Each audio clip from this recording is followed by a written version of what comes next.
Assalamualaikum warahmatullahi wabarakatuh. Di sini saya akan menanggapi video dari Bapak dosen Dr. Abdul Wadud LCMEI yang videonya berjudul Ekonomi Tertutup Tanpa Kebijakan Pemerintah. Sebelumnya, perkenalkan, nama saya Jufan Afnani Anwar, NIM 2041050200013 dari kelas Ekonomi Syariah 1. Secara teoritis ekonomi itu ada 3 macam. Yang pertama adalah ekonomi 2 sektor atau ekonomi tertutup tanpa kebijakan pemerintah. Yang kedua ekonomi 3 sektor atau ekonomi tertutup dengan kebijakan pemerintah. Dan yang ketiga ekonomi 4 sektor atau ekonomi terbuka. Apa itu ekonomi 2 sektor? Ekonomi 2 sektor adalah perekonomian yang terdiri dari sektor rumah tangga dan perusahaan. Merupakan bentuk yang paling sederhana dari analisis makroekonomi mengenai penentuan tingkat kegiatan ekonomi suatu negara. Aliran pendapatan dalam perekonomian 2 sektor. Itu ada 4. Yang pertama, sektor perusahaan menggunakan faktor-faktor produksi yang dimiliki rumah tangga.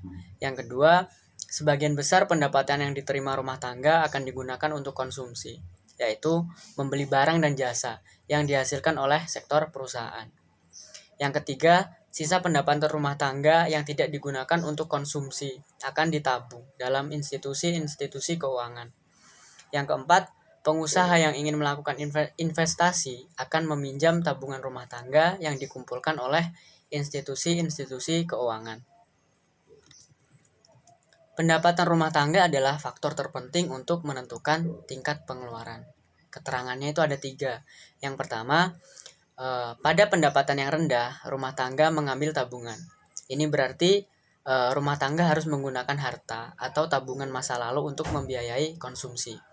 Yang kedua, kenaikan pendapatan menaikkan pengeluaran konsumsi.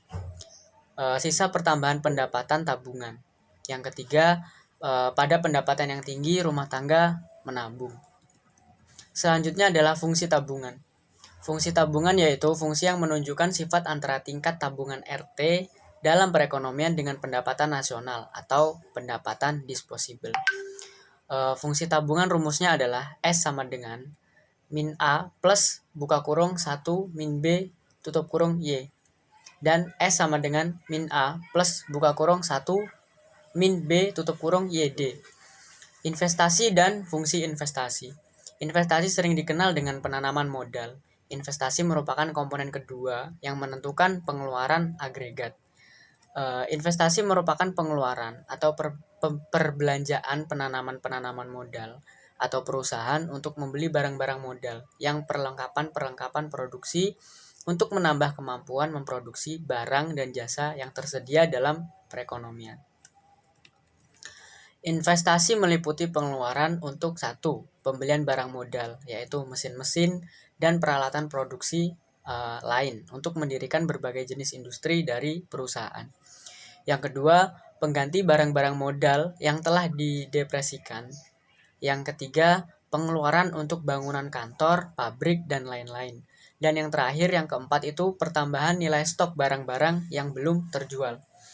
Selanjutnya adalah faktor penentu investasi. Yang pertama, tingkat keuntungan yang diramalkan akan diperoleh. Yang kedua, suku bunga. Yang ketiga, ramalan mengenai keadaan ekonomi di masa depan.